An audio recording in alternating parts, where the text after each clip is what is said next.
opportunity to present this morning. As Brad said, my name is Kim Sweeney, and the name of my company is GoRaw. Is your microphone on? Oh, no, sorry. Got it? On? Okay, sorry. So a little personal background. I have been a nurse for 30-some years. I spent over 20 at the bedside, and then I moved into data and research, and I really enjoy that. I like digging in, I like putting the pieces together and finding answers, just solving problems. So basically that's it for me. I've been a nurse most of my life. The story behind GoRaw is related to our dog Maverick that you can see there on the right. We rescued him when he was about 2.5, and unfortunately a year later he was diagnosed with lymphoma. We were referred to the Animal Cancer and Imaging Center down in Canton, Michigan, and we met Dr. O. She was amazing, just a wonderful vet and an amazing person. One of the many things that she taught us was that the grains in the dog foods there was a suspicion at that time that I believe has now been proven, is leading to more lymphomas. That's the highest type of cancer in animals at this time. So, of course, we immediately put him on a grain-free food. There weren't a lot of choices at the time because this was a while back. So we've always been searching for something better. As a side note, we treated him for his cancer. He did really well for 4 years. In fact, he was the second longest lived dog at that cancer center. So we were blessed to have him for 4 more years. That's one of our current ones. So that led me to my passion to helping all dogs live longer, better lives. We want them in our lives healthy, and we want them as long as we can have them. Going down the path, a few years later, we met someone on a dive trip that was part of our group. She shows German Shepherds, which is obviously what we're partial to as well. She explained that she feeds her dogs raw. And we talked about that a lot. She gave me some resources. Of course, as soon as I got home, I started digging in, research, connecting with people to learn more. And we started feeding our dogs raw a couple years ago. My one dog, Lucy, she would frequently have allergies and hot spots, always chewing. We were at the vet, we were on meds. I hated having her on meds. So we started the raw, and all that cleared up. They also have great teeth, great breath, and we don't get driven out of the room anymore, if you know what I mean.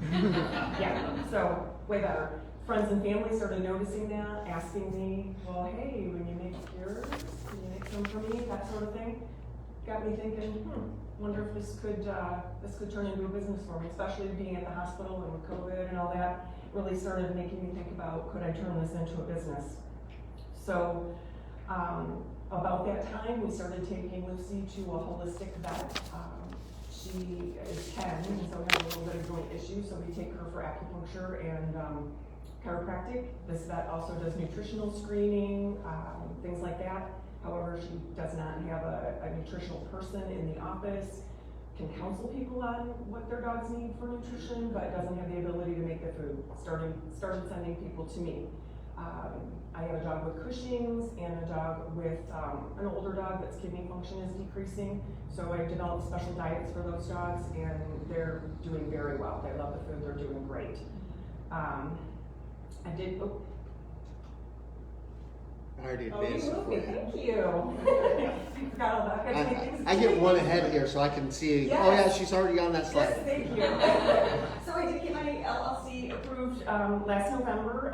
My state license is currently pending. It's been about 9 or 10 weeks. I talked when I did my mentorship with Bob for the presentation. He asked about prodding them. I'm a little reluctant to prod bureaucrats because I don't know if that might slip me in the bottom, but I would entertain any thoughts on that. It's been about 9 weeks since I submitted that. They cashed my check. I hope that means something good.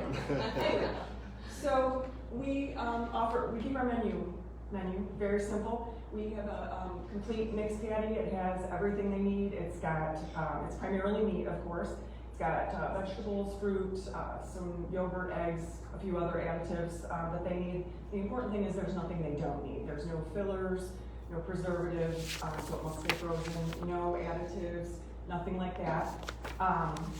It's just highly digestible ingredients, which also means you pick up less in your backyard because they are digesting most of it.